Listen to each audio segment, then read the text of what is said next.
Yeah. What? God damn, that motherfucker looks so good. That X on it, dude, with those fucking calipers. There he is. Yeah, look at that motherfucker.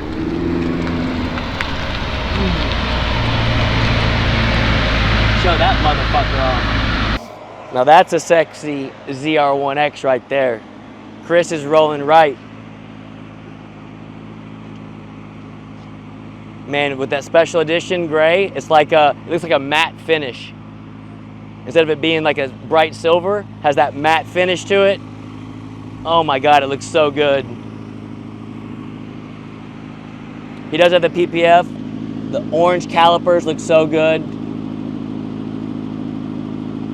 Again, 21s on the back, just like the regular ZR1. Cup 2s, 20s on the front. I mean, you're looking at, it's a high 8-second car from the factory on good tires on a good track. Absolutely sick. And yeah, we'll take it and make it even faster.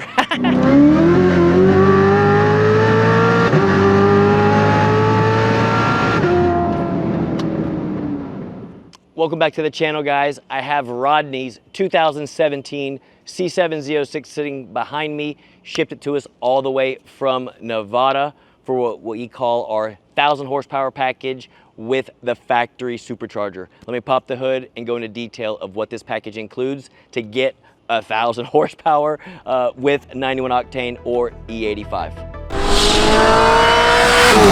Experience the thrill of unrivaled performance. Our team of experts takes your ride to the next level. From horsepower gains to custom enhancements, we deliver results.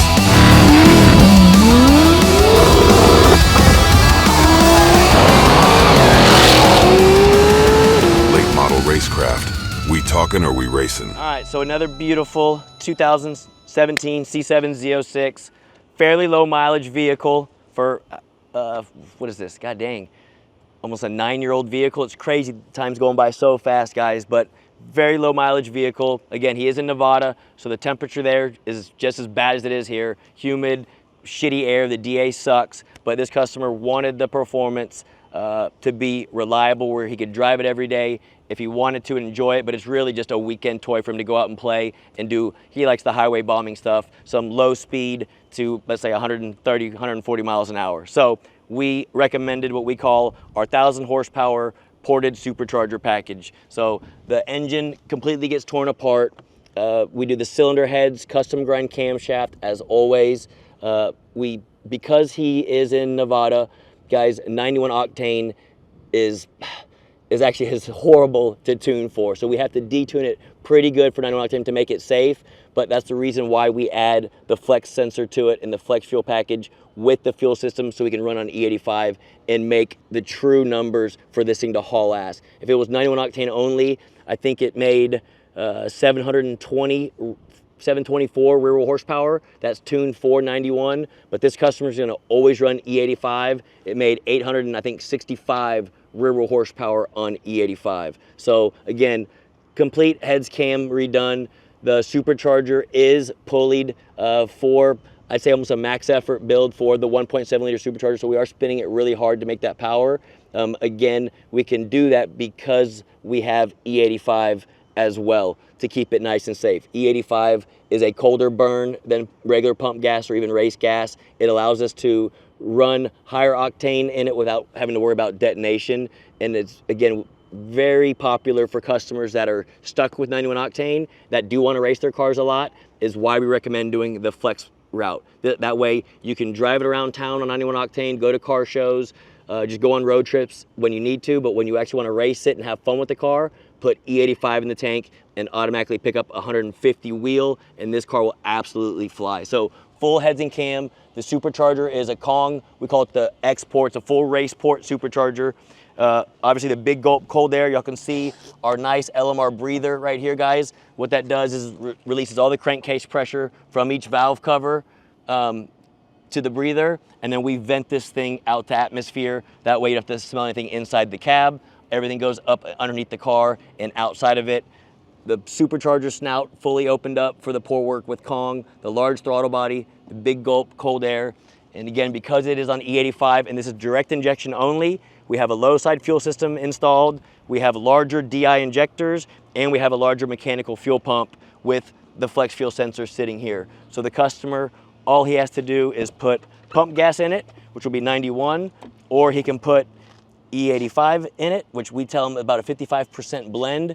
I was actually out driving it, I think it's about at 60% now, and it's fine at 60%, but we like to just tell our customers, you know, about 5% less to make sure it's safe, so that fuel pressure is safe for him no matter how much of a highway bomb he's going to do or how much racing he's going to do. We want to make sure it's safe. And we also, y'all can see on here, if he does run 91 octane, we recommend adding a can of the VP Octanium.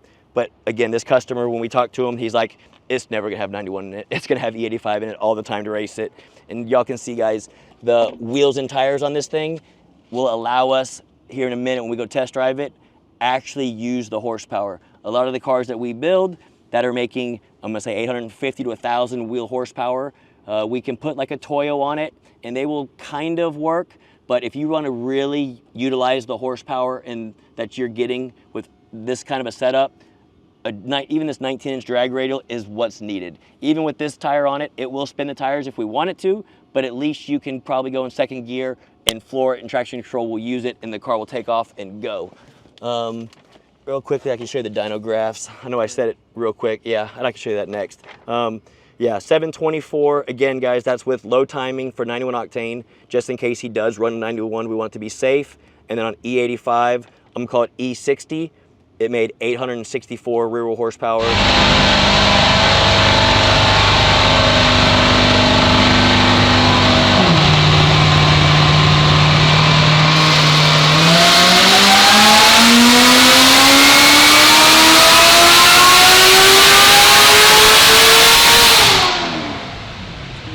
It made 864 rear wheel horsepower and 720 rear wheel torque. I mean, look at that torque curve. That's one thing about the small 1.7 liter supercharger, guys. Yes, it's a small supercharger, but when we spin it hard, it makes a lot of torque instantly. And for the customer, when he goes from pump gas to E85, we try to make it as easy as possible for them to see the ethanol content. Sorry, the sun's probably in your way. I don't know if you can see it, Jason. So right now it's at 57% ethanol. So I always tell customers, if you are on 91 driving it a lot, and then you go to put E85 in it, try to circulate it a lot, or even, I can show you right now, the way that the aftermarket fuel system is, you can key ignition fully on. You have to hold the key down, so ignition is on. I can floor it, and you hear the fuel pump come on. That can circulate the fuel. So when you go back and forth from pump gas to E85, I tell customers at the gas station, after you're done filling up, key it on, floor it, let the fuel pump kick on, and it circulates all the fuel through to get the ethanol content, the mix correct. Instead of having to drive it for 10, 20 minutes, you can do this and it circulates for you and it gets it close to mix the fuel right. I still tell customers, even after you do that, still go drive it for 5 miles down the road before you floor it, but at least they can do that.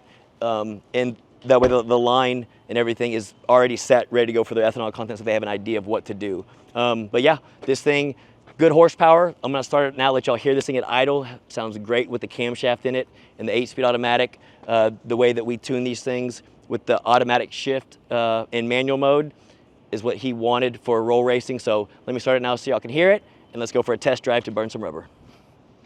And then, that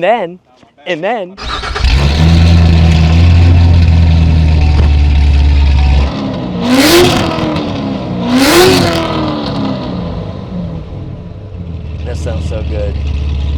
The 1.7 liter supercharger really whines when we board it like this. And then if you're on the highway cruising, you can close the exhaust, quietens up, now it sounds like a stock vehicle.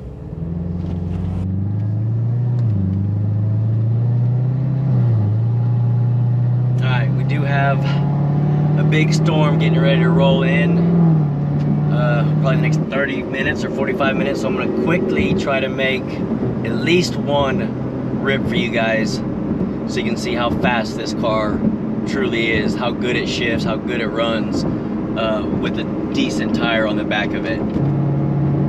this kind of horsepower level really needs a tire on to actually be able to utilize and have fun with this car. I mean, we'll probably try just I'll leave traction control on and just stab it in second gear in manual mode and let it shift through the gears and show you guys what it can do. Maybe I'll do third first, and if we have time, I'll do second gear right after.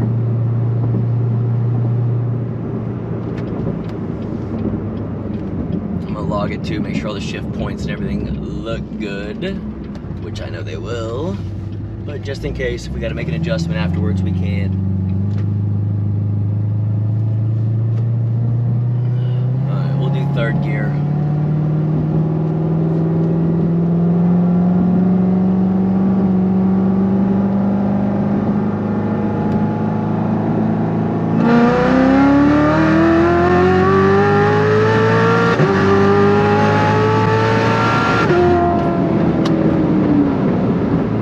Super quick.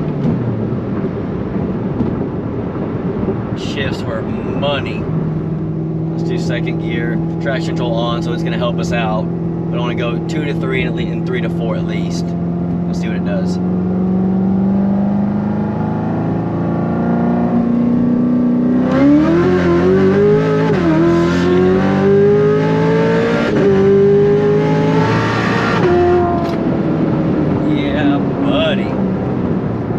That thing rips. Again, having the right wheel and tire on it, traction control on, it saved us. You go from a low roll like that against any other car on the road, it's gonna be very hard to beat this thing. That thing, super fast. The shift points were on point. This thing felt really good. Again, a low 5 second 60 to 130 time in these temps are pretty impressive. Again, it's 90 something degrees out. The DA's over 2,000. The conditions are horrible, but again, I like testing them because it's real world results, and that's what people are going to be using it for. And this customer, he's in Nevada, I believe, so the air is not going to be much better where he's at. So again, guys, I hope you enjoyed this video. Those of you that follow my channel, I greatly appreciate it. I'll quit my rambling. Guys, we have a lot of cool cars that we just finished up, so if you're watching this, stay tuned. Subscribe to our channel if you aren't already. We have a lot of cool builds coming your way that you will not want to miss. Hope you enjoyed this. Until next time, guys.